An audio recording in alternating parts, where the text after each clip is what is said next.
Evo, ovo je moj, ne znam ni sam koji nastup u Osijeku, mislim da mi je 2010. bio prvi, znači već 15 godina, svake godine sam tu. Najdraži svjetski kup, najbolji, pogotovo ove godine i najveća konkurencija. Skoro godinu dana nisam nastupao, tako da je ovo probno natjecanje za mene, ipak je glavni dio sezone Europsko prvenstvo koje je za mjesec i pol dana. Nisam 100% spreman, vučem ozljedu od prošle godine koja nije 100% sanirana, tako da ću sutra ići malo lakšu vježbu, ali ako sve super sjedne, mislim da postoji šansa za medalju, za finale.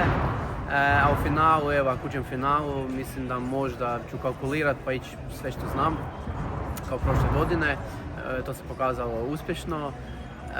Evo, nadam se da će cure i dečki dati sve od sebe, napraviti najbolje što mogu.